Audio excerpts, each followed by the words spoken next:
जो भी जितने भी मुद्दों पे हम चुनाव लड़ते हैं, अधिकतर जिस भी मुद्दे पे हम चुनाव लड़े हैं ना सर, हमने 100 से 100% पूरा किया है। बस स्टैंड आपके सामने है सर, कॉलेज का नाम आपके सामने है, और जो हमने घोषणाएं करी हैं, जो मंत्रियों से घोषणाएं करी, कैसे भी करी, और वो सारी पूरी करी है। हमारा यही है, इतने सालों से मुद्दे चुनाव लड़ते थे, चुनाव भी नहीं थे इनके पास, ये चुनाव जीत आते थे। इस चीज़ का बहुत घमंड था, कार्यालय के अंदर ऐसे बैठे रहते थे जैसे कि अपने घर में बैठे हों। इस चीज़ का इनको बिल्कुल अंदाजा नहीं था कि एबीवीपी के ऊपर ऐसा कोई एनएसयू का पहाड़ आएगा, टूट पड़ेगा, जो इनको इस तरह से हिला देगा। उसके बाद हमने जो काम करा है ना सर, हम काम के बलबूते पे, हम बस चुनाव बलबूते पर जो इनकी गलती के कारण जो एनसीसी यहाँ से चलेगी, दूसरा मुद्दा है वो वापस लूंगा मैं।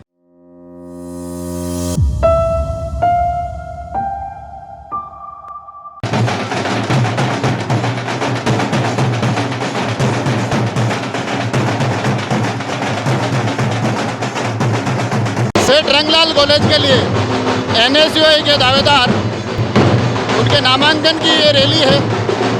ढोल नगाड़े बड़े ही जोर शोर से बज रहे हैं। इस बीच मेरी आवाज़ कितनी पहुंच रही है मुझे नहीं पता, मगर कोशिश करेंगे कि एनएसयूआई के इस रंग को भी आप तक पहुंचा सके।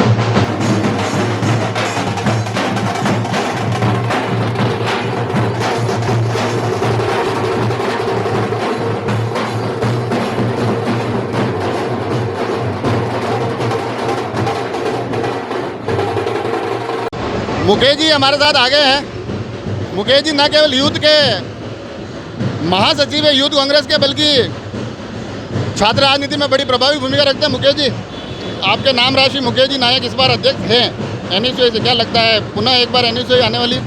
बिल्कुल आने वाली है। अपने मुकेश नायक ने काफ़ी मेहनत की है 3 सालों में। कोरोना काल जब चला था तब से लेके अभी तक, हाल ही में अभी भी उसने पूरा जिम्मा उठा रखा है। और अगर विद्यार्थी काम के ऊपर वोट करेंगे तो 100% अपने एनएसयूआई का परचम लहराएगा।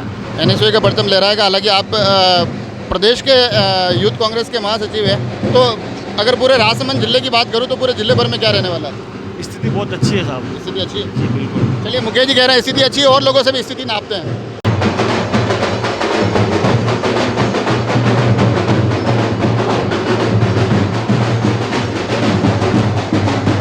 क्या लगता है, आप केलवा से हो, केलवा के इस बार अध्यक्ष है रंगलाल कॉलेज में, अब इस बार एनएसयूआई वापिस वही दोहराने वाली है क्या? नहीं, वो नहीं दोहराने वाली। हम चुनाव लड़ेंगे, डट के लड़ेंगे, और वोटों के माध्यम से भारी मतों से जीतेंगे। हमेशा एबीवीपी का पलड़ा भारी रहता आया है वैसे सेठ रंगलाल कॉलेज में।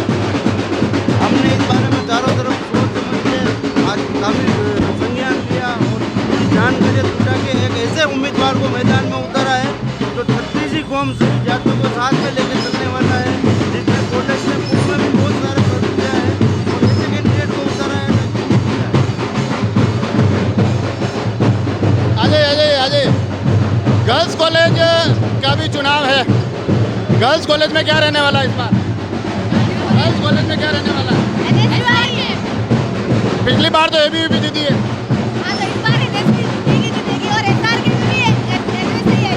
दोनों ही कॉलेज के दावे कर रहे हैं, कुछ और भी लोगों से बात करेंगे।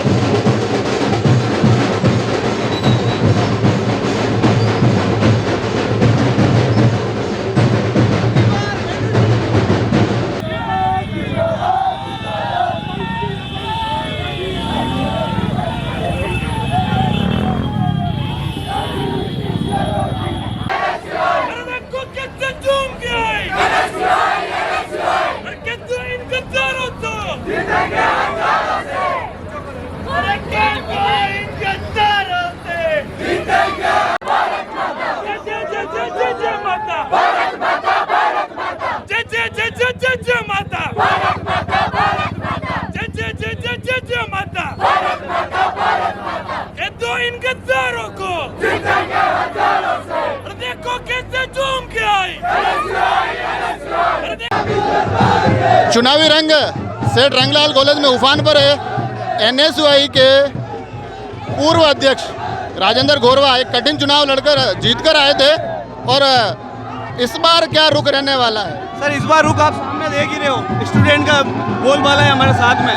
अभी एक छोटे चुनावी रैली अभी आपके सामने निकली है, उसके अंदर सबसे ज़्यादा हमारे अधिक से अधिक संख्या में स्टूडेंट आए हैं। तो स्टूडेंट से ही यूनियन चुनी जाता है और एक अच्छा प्रेसिडेंट चुना जाता है। तो मेन यही है, मैं यही कहना चाहता हूँ, स्टूडेंट से निवेदन करना चाहता हूँ कि आप सोच समझ के मतदान करें, क्योंकि दो प्रेसिडेंट हमारे निकले हैं, दोनों प्रेसिडेंट ने अच्छा काम करके आपको कॉलेज दिया है, और जबकि इससे पहले ऐसा कोई कुछ काम नहीं हुआ है। कॉलेज के अंदर ऐसा कुछ काम हुआ तो बता सकते हैं आप ये भी देखना है कि आप कॉलेज के अंदर जाएंगे तो लगेगा एक सेठ रंगलाल कॉलेज है। आप मुझे ये बताओ कि एक एबीवीपी का अच्छा खासा दबदबा यहाँ रहा है। जब राजेंद्र गौरवा का नाम आता है तो क्या उस एबीवीपी के उस विजय रथ को रोका था आपने, फिर वापस मुकेश नायक यहाँ से अध्यक्ष बने, तो ये लग रहा है कि राजेंद्र और मुकेश की एक जोड़ी इस बार फिर से एनएसयूआई को यहाँ कायम रखेगी? सर जरूर लाएगी। इस बार हम इसको रथ को वापस रोक के हम वापस जीत के बताएंगे इस चीज़ को।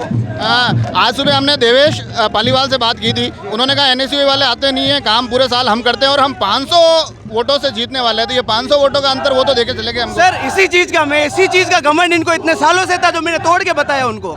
उनका यह घमंड था हमेशा जीतती रहेगी, यही था ये घमंड राजेंद्र गौरव ने जीत के बताया। फिर उसके बाद जो कॉलेज के अंदर जो काम हुआ है, आप खुद देख सकते हैं कि इतने सालों में कॉलेज का गेट नहीं था, एक गेट तक का कॉलेज का नाम तक नहीं था। क्या डिफरेंस रहेगा अगर एनएसयूआई जीतती है तो? सर डिफरेंस नहीं बता सकता, ये सब स्टूडेंट के हाथ में है। मैं पहले कुछ नहीं बोल सकता, क्योंकि हम स्टूडेंट के ऊपर चलते हैं। हम ऐसे नहीं चलते कि हमारी इच्छा से और मन से बता देंगे हम इतने वोट से जीतेंगे। हम जीतेंगे हमारे काम के दम पे जीतेंगे, जो हमने काम करा हुआ है। आप सबका साथ रहा तो 27 तारीख को जुलूस की यात्रा अलग होगी और इन सबके मुंह लटके होंगे। राजसमंद एक्सप्रेस जब छात्र संघ के चुनाव को कवर करने सेठ रंगलाल कॉलेज आए थे, वहाँ तमाम छात्र नेताओं से बात की थी। तो एक छात्र नेता से बात करते वक्त मैंने उनको एक सवाल पूछा था कि अगर आपको अवसर नहीं मिला तो क्या होगा, और उन्होंने कहा कि अगर मुझे अवसर नहीं मिलता है तो मैं अपने संगठन के लिए निस्वार्थ भाव से काम करूँगा। आज नॉमिनेशन हो चुके हैं और वो जो चेहरा था जिसने कहा था कि मैं अपने संगठन के लिए काम करूँगा, संगठन ने उसी चेहरे में विश्वास जताया है। नॉमिनेशन हो गया? Yes sir. कमलेश टाक का नॉमिनेशन हो चुका है। चलो सबसे पहले तो मैं चाहता था ये खबर इस कैमरे के माध्यम से पहुंचे। क्या लग रहा है वातावरण देख के, माहौल देख कर कि मुकेश नायक के बाद अगला प्रेसिडेंट फिर से एनएसयूआई का ही आएगा? एनएसयूआई का ही आएगा और कमलेश टाक ही आएगा। क्या इतना विश्वास कैसे क्या हो रहा है? क्योंकि एबीवीपी इस बार कह रही है कि पिछली बार तो हमारे कुछ 19-20 हो गया, इस बार बाजी हमारे हाथ रहने वाली है। इस बार बाजी उनके हाथ में नहीं रहेगी, गलत फहमी है, क्योंकि इस बार मैंने स्टूडेंट के बीच में काम किया है और स्टूडेंट की ताकत आपके सामने दिख रही है। सभी भाई है, कोई नॉन कॉलेजर स्टूडेंट ही, इनकी आईडी भी देख लो, ये सब स्टूडेंट ही है। और सभी बड़े भाइयों को बहुत बहुत मैं धन्यवाद भी देता हूँ, ये आए और 27 तारीख का दिन बताएगा कि अब क्या होगा। 27 तारीख का दिन बताएगा। बड़े ही दमदार तरीके से अपनी उपस्थिति दिखा रहे हैं कमलेश।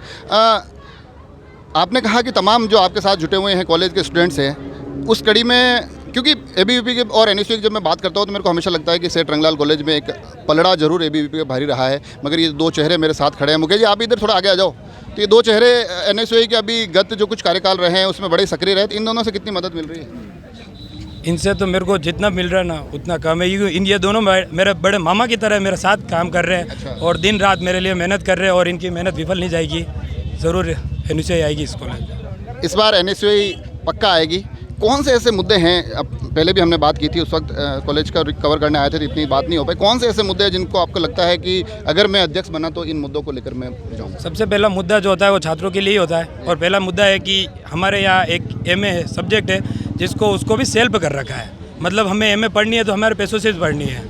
तो पहला तो मेरा काम यही रहेगा कि मैं उसको रेगुलर करूं और एमए में 2-3 सब्जेक्ट और लूँ, क्योंकि बहुत से जो दूर दूर से लड़कियां आती है यहाँ पे सब्जेक्ट ना होने के कारण उनको पढ़ाई छोड़नी पड़ती है, उनको निराशा उत्पन्न होती है, वो घर पे बैठे बैठे उनका काम करती है और उनका दिन ऐसे निकलता है। पहला यही रहेगा कि मैं यहाँ पे एमए में सब्जेक्ट लूँ, जो इनकी गलती के कारण जो एनसीसी यहाँ से चलेगी। दूसरा मुद्दा है वो वापस लूँगा मैं। और तीसरा मुद्दा यह है कि इस कॉलेज में वाईफाई वाला करवाएंगे। चलिए, तकनीक और शिक्षा दोनों का एक तालमेल बिठाने की कमलेश कोशिश कर रहे हैं। अभी देखने वाली बात होगी कि 27 को जब मतपेटियाँ खुलती है तब ये तमाम कवायदे करने का अवसर छात्र संघ में यहाँ के जो छात्र हैं, जो यहाँ के युवा वोटर हैं, वो किसको देते हैं।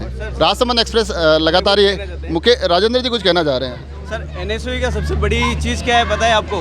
एनएसयूआई की सबसे बड़ी चीज़ ये है सर कि जो भी जितने भी मुद्दों पे हम चुनाव लड़ते हैं, अधिकतर जिस भी मुद्दे पे हम चुनाव लड़े हैं ना सर, हमने 100 से 100% पूरा किया है। बस स्टैंड आपके सामने है सर, कॉलेज का नाम आपके सामने है, और जो हमने घोषणाएं करी हैं, जो मंत्रियों से घोषणाएं करी, कैसे भी करी, पर वो सारी पूरी करी है सर। हमारा यही है, इतने सालों से मुद्दे, चुनाव लड़ते थे, चुनाव भी नहीं थे इनके पास, ये चुनाव जीत आते थे, इस चीज़ का बहुत घमंड था। कार्यालय के अंदर ऐसे बैठे रहते थे जैसे कि अपने घर में बैठे हों।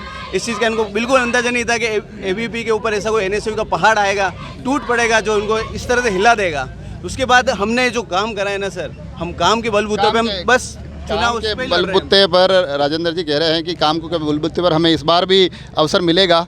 और जैसा कि मैंने कहा कि जब मैथपीठा खुलेगी तब पता चलता है कि छात्र इस बार अवसर किसको दे रहे हैं। मगर यकीनन अच्छा लगता है जब युवा नेता, दोनों ही पक्ष के युवा नेता इस प्रकार से बेबाकी से बोलते हैं, मुद्दे गिनवाते हैं और बड़े ही बेबाक तरीके से चुनाव लड़ते दिखाई देते हैं। और मैं पुनः एक बार यहाँ से उम्मीद करूँगा कि इन तमाम युवा नेताओं में से राजसमंद के भविष्य के लिए कुछ चेहरे मिलेंगे।